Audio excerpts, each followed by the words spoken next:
Hey friends, Nick Arnette. Welcome to another episode of Old Dude Disc Golf.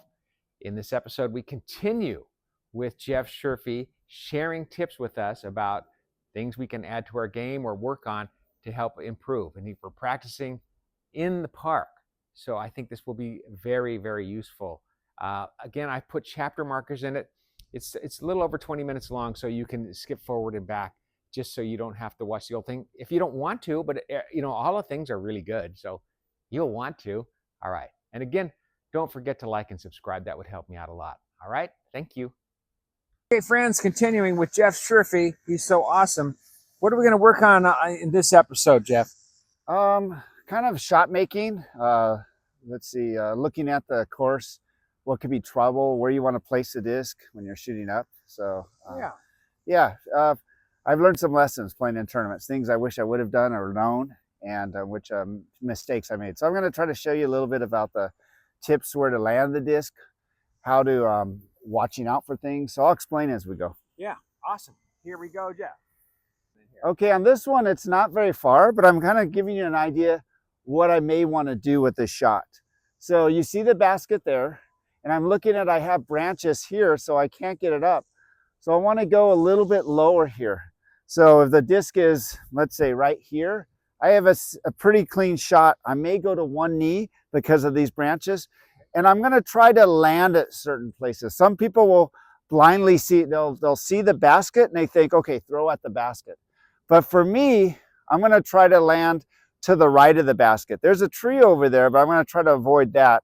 And I want to try to land it because I want the disc, when it comes up, it's going to hit and it could roll to the left, especially being righty. So if I go at the basket, it could go hit by the basket, but roll 30 feet to the left. For me to make the shot, it may be a 2% chance. So my thing is just to get it up and down. And I don't want to just lazy throw it up there and have it roll to the left. And I don't want to leave it 30 feet short. That's a tendency too. You're trying to be too cautious. So the thing in this one is acceleration and getting it over to the left and having it roll up there just a little bit. So on this one, I'm going to just take it to the little bit to the left, hopefully, and it's going to go land maybe 10 feet to the right and roll to the left a little bit. So, and these are harder than people think because they threw more to the right. I did to the right because the disc is going to go to the left. To roll into the basket instead of away from it. Yes. Yes. In a forehand, I would do the opposite. So same thing. I'm going to take it here and go a little bit to the right. Oh, too much. But it's still going to roll to the basket. That was probably a little the wrong disc. So I'm going to take it to the right. See, it started to want to go to the left, but it's just right over to that right pocket. Right there. That's perfect. And it's always going to roll a little bit to the basket. So, and these are a little tougher shots than people think because you have to be real smooth. If you notice I think this third one I did, it went to the right too far. I kind of was a little jerky at it, but so you need a real smooth touch. That's why it's good to do those little short shots like you're playing catch to get the confidence. But still, if it hits to the right, it's still going to come back a little bit to the left for a backhander. So you can still get it 20 feet over, 30 feet over, and still will come back closer. It'll curl in a little bit. But the important takeaway here is you want to aim so it's going to roll into the basket instead of away. Look at all these park shots here. That's so close. So, you see the basket over there by the bench. Okay. It's about maybe 175. And here, the same thing. I'm going to try to go a little bit to the right, maybe at the basket, but not too much because it can still, if I put it on a hyzer, it's going to go a little bit to the left. So I'm going to aim for the right pocket here, and hopefully it'll curl up by the disc. So everything will be a backhand. So I got a couple understables here to show too. So here I'm going to try to take it over.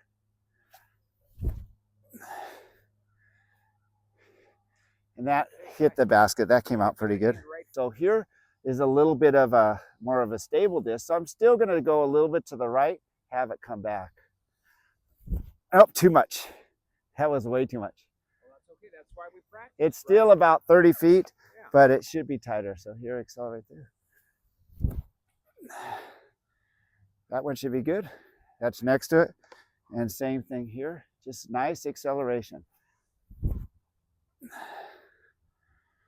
watch Jeff's That one's a little bit to the left, but it's going to curl back. See, it comes back to the hole. On this one, these are a little more understable. So they're going to go a little straighter. So this is a little trickier. I don't do this a lot, but it should go pretty straight to the basket. Okay, that was pure straight. It's about 10 feet away, but a little low.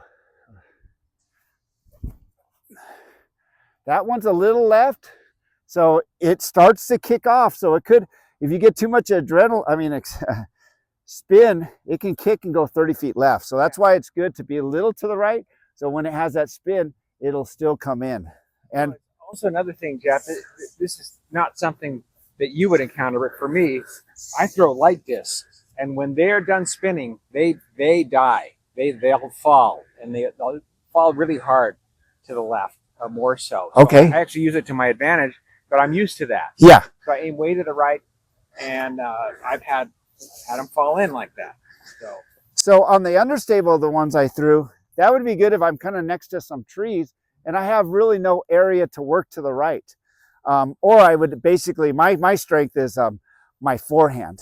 So the forehand, I'll show that, and I'm kind of looking to do the same thing. But this time, instead of aiming a little right of the pocket, I'm going to aim to the left.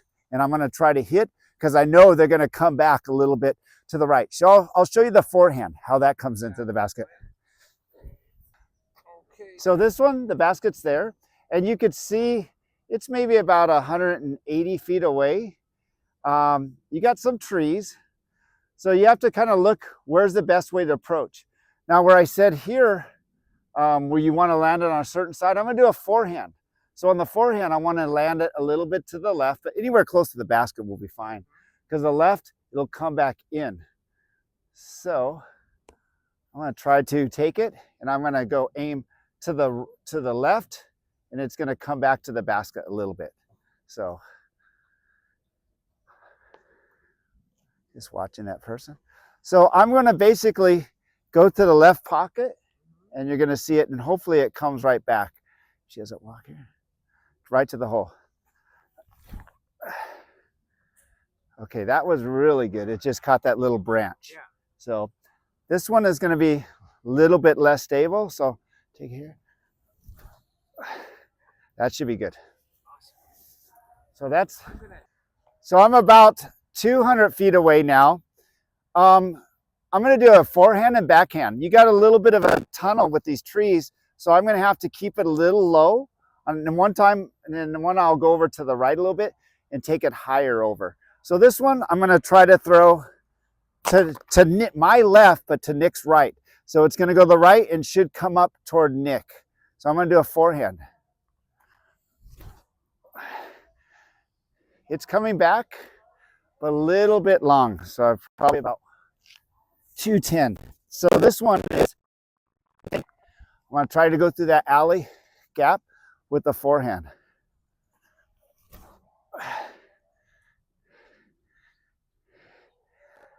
Okay, those are pretty good. Those came out pretty good. I'm going to use a buzz on this one, and I'm going to go around to the right. Take a little bit further, but I still have a low gap. So on this one, I'm going to take it over the trees. I'm going to land a little bit before the basket on my right to Nick's left. So hopefully this goes good. Oh, wow, that was way bad. Okay, don't get that one. I don't have the right disc. This is the right disc here. This is more of a stable one. So, oh, trees. Okay, now hopefully I'll get one and it'll go one more lower here.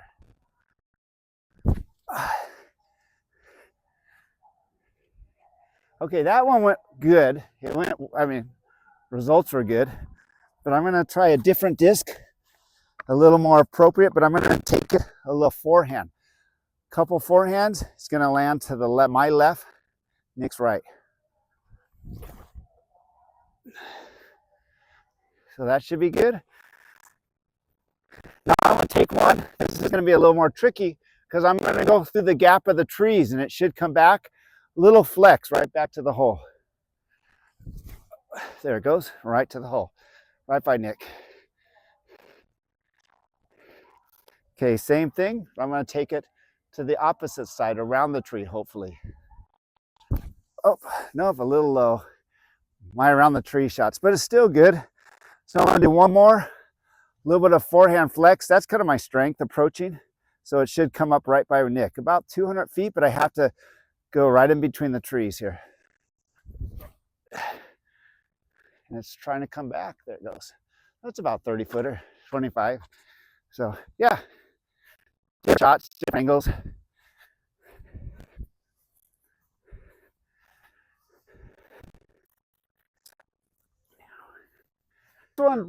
This is a different type of shot.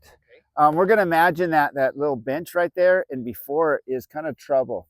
So on this one, I want to kind of land it a little softer. So I'm going to give it a little more height. So this is good for practice because what I'm going to try to do is land it, and I want to land it to the right of the hole and have it come in. This is not something I practice a lot, but I have to use it in the rounds. So here I'm going to try to take it a little bit higher and land it soft. So see, it doesn't roll too much. With the height, it's going to kind of land soft. That one's a little bit too left. See, now it's going to kick off to the left. So that was a mistake. I want to go more to the right and have it high and land soft. There we go. Oh, nice. And then one more. That's a little bit too much to the left, but it's still not going to roll a lot with the height.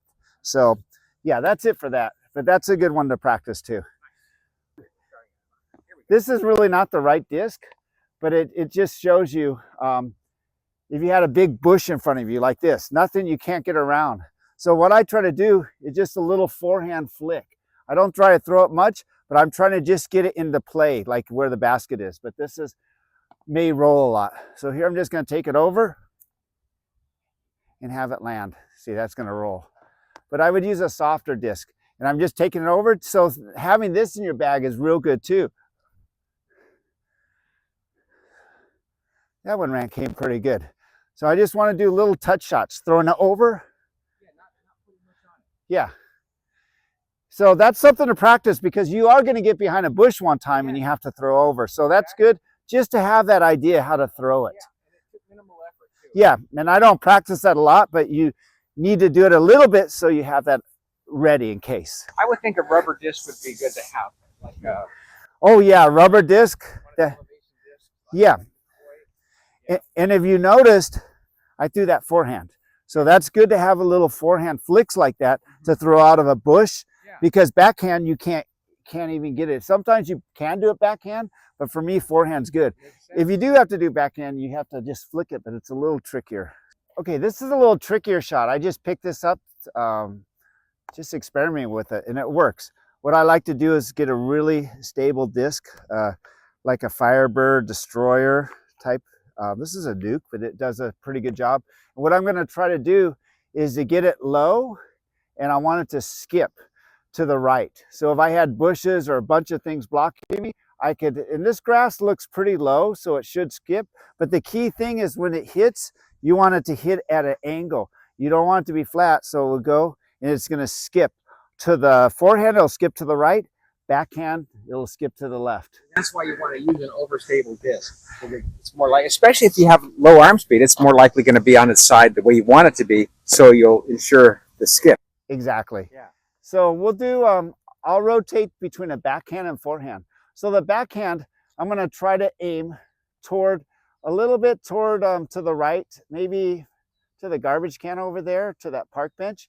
And this one would be for not, I don't have anything there, but it'd be like if you have a bunch of trees right here and there's a lot of low-hanging branches, I'm trying to skip it over toward the basket. It's about 200 feet, so I'm going to try to get it onto the ground and skip. So it may be a little too far for it, but we'll see.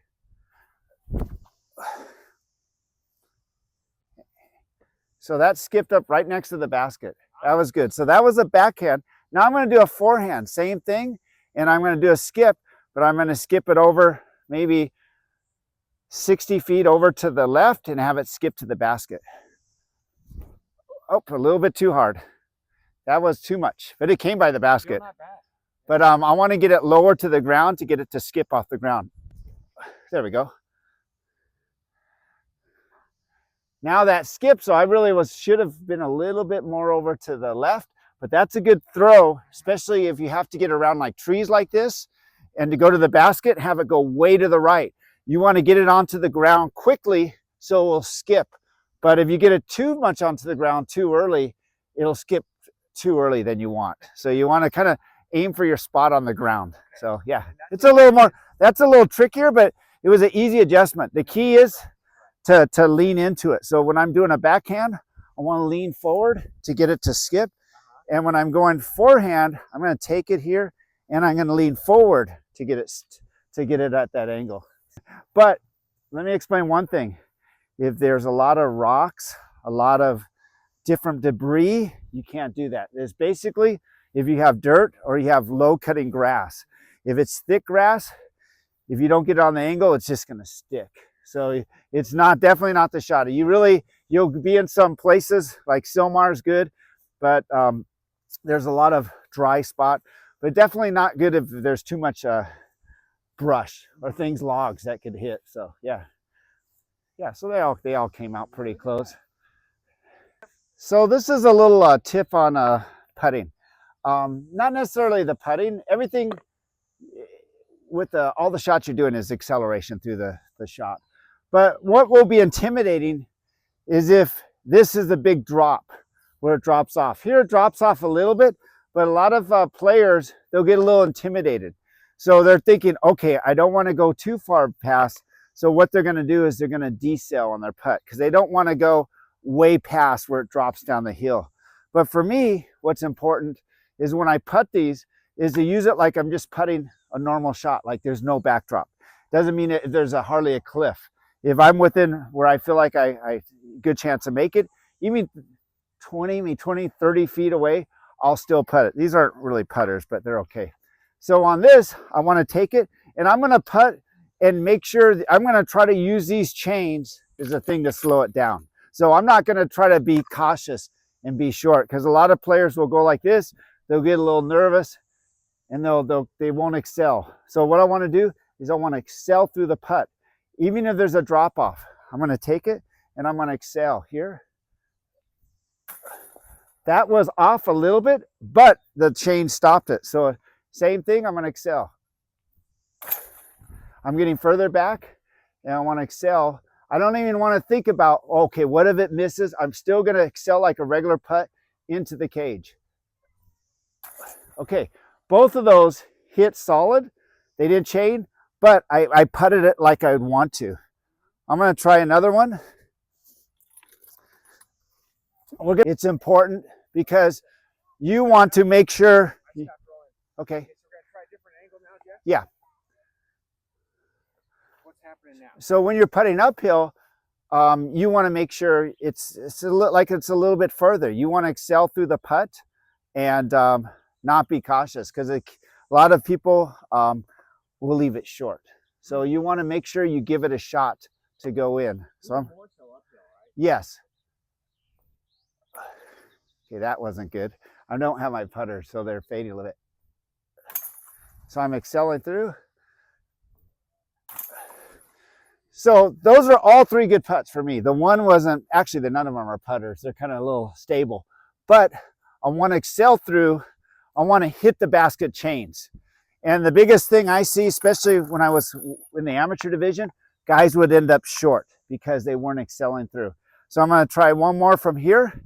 And I'm not even going to be worried about the drop off. I know there's a drop off, but I want to aim to make it. So I'm going to take it through. I'm probably about 30 feet away. Excel through. So the main thing is hit those chains.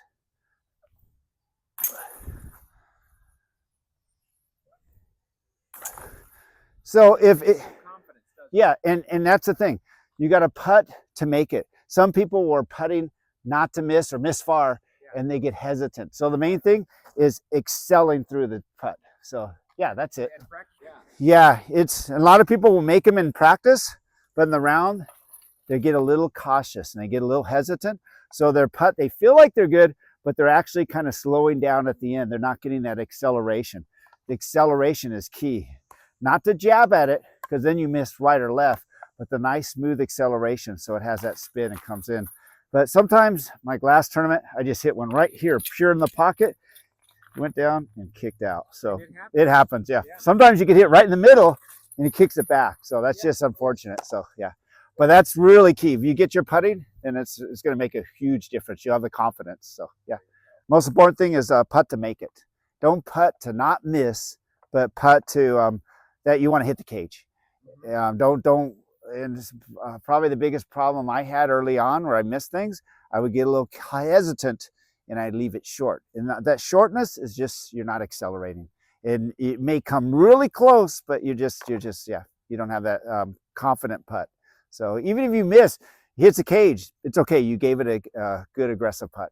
I noticed that the pros putt pretty hard. Yes. They do. And is that part of it is so it doesn't give the disc time to turn, so it just goes straight before it turns?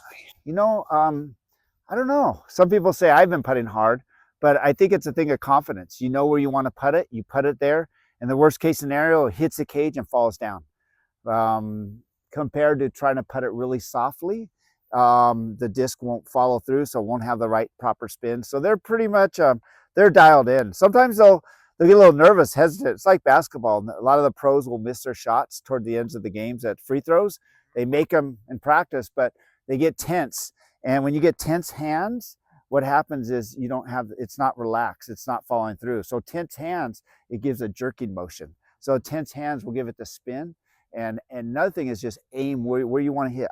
For me, I want to hit that right pocket. I'm trying to hit that right pocket, because you miss to the left, it's usually your, it's something that's, for me, it's off. I need to hit that right pocket, and then it comes right into the middle. So yeah, that's for me. All right, brother. Thanks. Thanks again, Jeff. Thanks, Nick. Hey friends, little update about the Old Dude Disc Golf t-shirts. They're still available with Cali Rags. Again, I want to emphasize, I don't get anything from this. I have this through Cali Rags. That they do everything, and that's who's doing the shirts, and I am not involved with any of that part of it. Okay, so, and I didn't want to be. I don't want to make any money on it. Anyway, I wanted to keep the cost low. They're only $12, but Victor over at Cali Rags said that the pocket tees are really hard to find. He prints on demand, and they just haven't been easy to find. So if you don't want any delays, you can just order one without the pocket, which is, you can do that. And it's still the same price, but that's the deal. And if you want to wait, then, maybe there'll be some in stock, but just keeping you posted with that. Link in the description if you want to order some Old Dude Disc Golf t-shirts. Again, I don't make anything on it. I just thought if you might enjoy having them if you wanted to. Okay? All right, good deal. Okay, friends, there you go. That was part 2 with Jeff Sherfey, sharing some more wonderful tips with us. He will be back in one more episode. We'll just catch up with what Jeff's been doing out there on the tour, how he practices, all kinds of stuff, just about Jeff, okay? All right, good deal. And always remember, everybody, always remember, because it is true, you are awesome. You're so awesome. You are. Yeah.